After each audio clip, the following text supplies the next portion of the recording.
wasting some time here with a replay, obviously, from FloatingFirebat in the Tier 7 Kiev. Actually, this is a circumstance that actually kind of makes me happy because it's one of those silly things.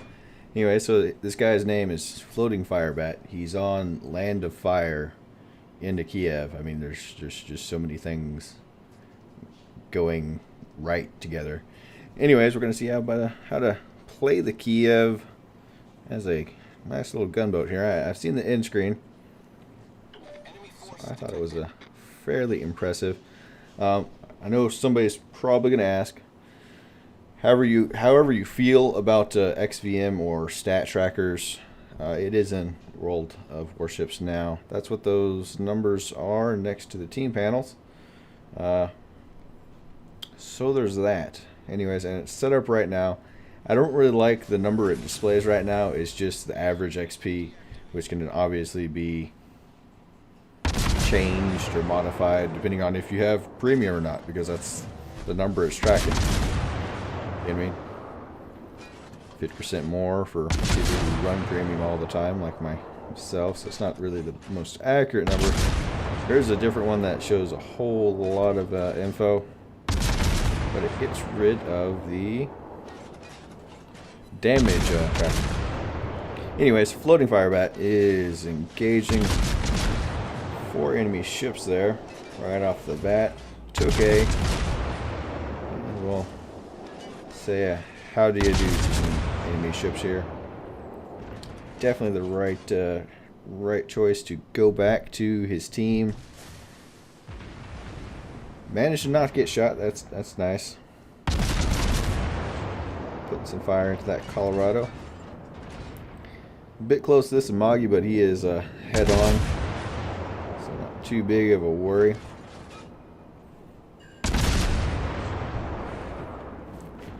Floating is getting his distance here.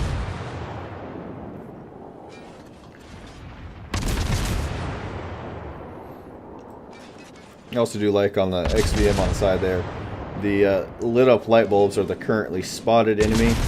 10 hits and 10 hit and 2 fires on that guy.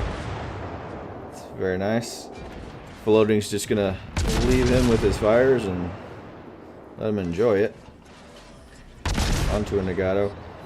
Floating did pop the smoke screen a while back while I was talking about something else, because relevance. Yeah, I'm kind of off of my own world.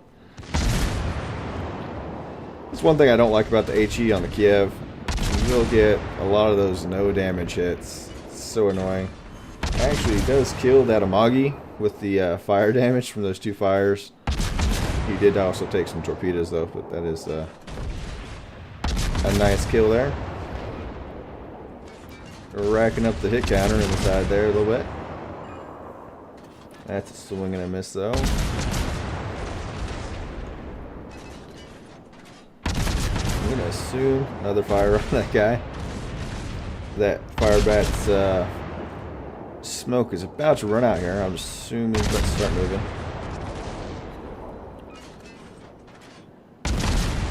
Trying to spread the love between these guys.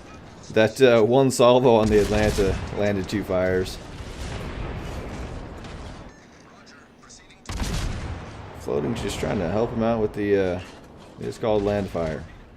Does get that enemy Nagato. So those 2 fellows that were in a platoon together, they got sent to port a bit early this round. And Floating is just gonna lay it into this Atlanta like the rest of his team is doing. That Atlanta made some bad decisions. You have to be a lot more patient when you play in Atlanta on this map.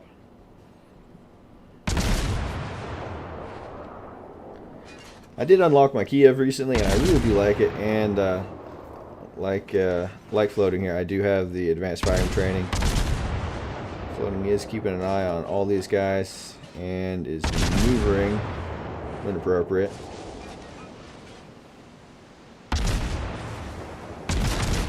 Trying to spread the love between these 2 ships.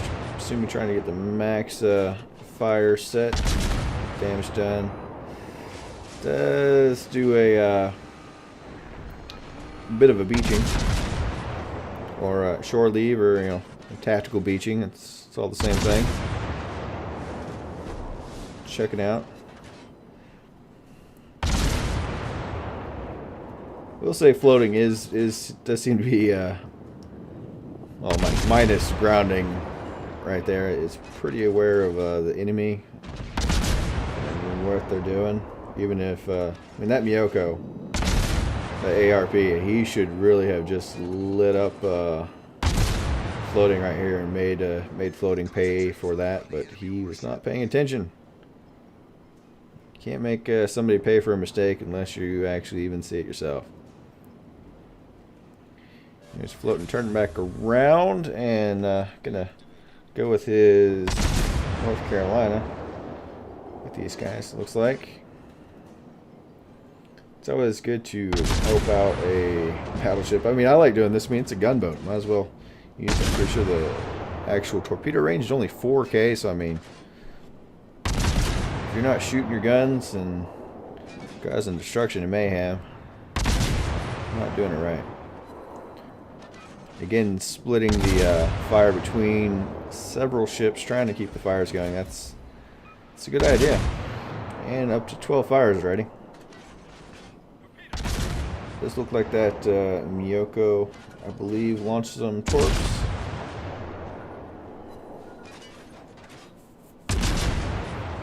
And Apor is in trouble a bit here. That's one thing I noticed about the Kiev. The Kiev is so fast, it's kind of hard to really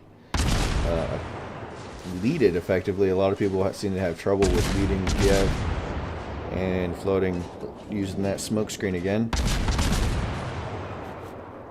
It's also a good tactic if you're going to use your smoke screen, you might as well close to within a fairly effective distance of your target before you do it, you know? You don't want them leaving your range, or easy hit range, which is what this Colorado's doing, especially since he's not even attempting to dodge.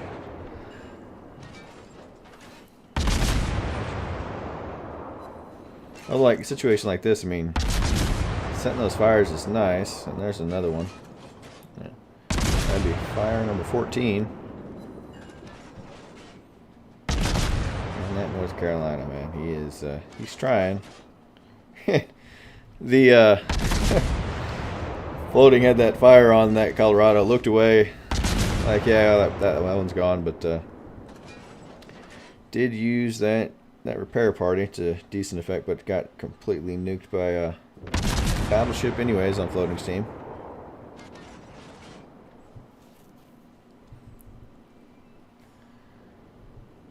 Some of the most fun I've had playing World of Warships has been in a gunboat destroyer. I really do like them. It's unfortunate light cruisers are getting hit with a rather substantial nerf with the advanced firing training. I'm glad they're not doing that to destroyers, because that would take a lot of the fun away. Getting 2 fires set on this ARP Miyoko. I actually just did unlock my ARP Miyoko earlier this week, I think, or was it this weekend? I haven't even taken it out yet. Or did I? Don't recall.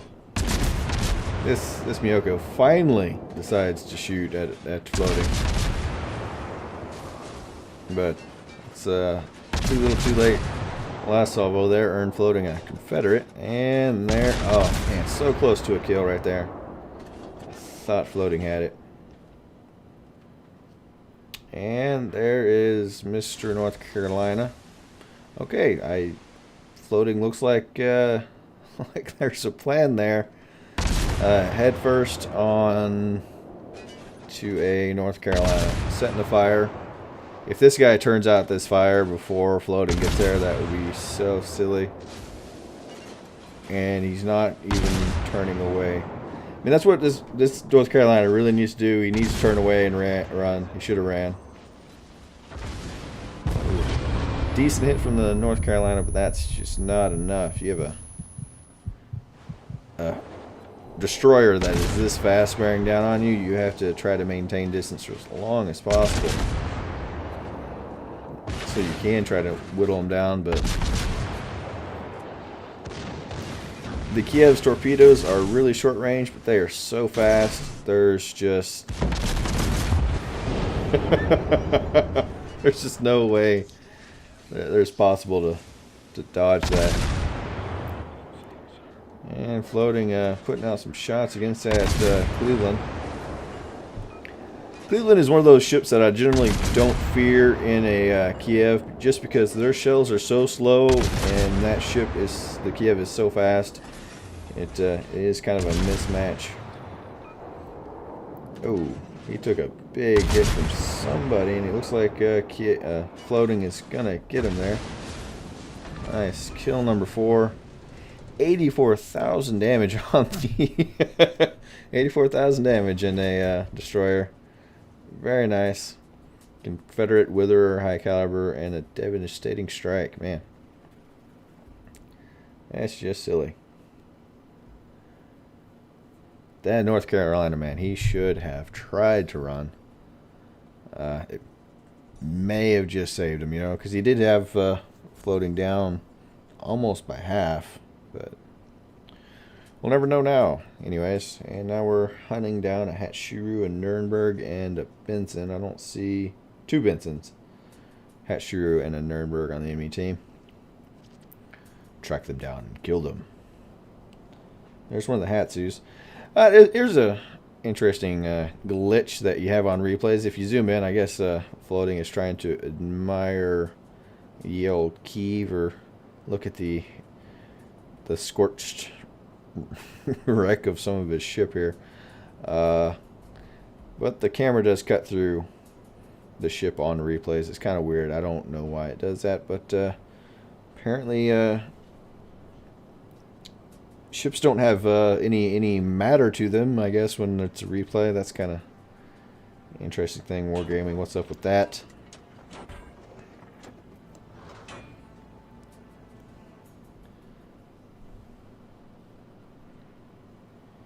There's an enemy Benson. And probably not too much going to happen here. I think this is probably going to be the end of it. FloatingFirebat, that was a great battle. Was for you anyways. Yeah, floating is detected. Maybe... oh, man. Just a few seconds more. Maybe a bit able to bag a Hatsu right there. But very nice game. 317 hits, 4 torpedo hits, 4 kills, 19 fires. You really earned that Witherer there. Really nice game. Thanks for sending it in, and far and away the biggest contributor to the win of the team there. It's a really nice support. Really good on getting those fires spread around on all those battleships. Anyways, and what is it? Fire damage at 65,000 damage, 50,000 with those HE shells, and 34 with the with those torpedo hits. Very nice. 14, almost 15 minutes. That's a lot of damage, a lot of XP. Anyways, hopefully y'all enjoyed. Come back and see me.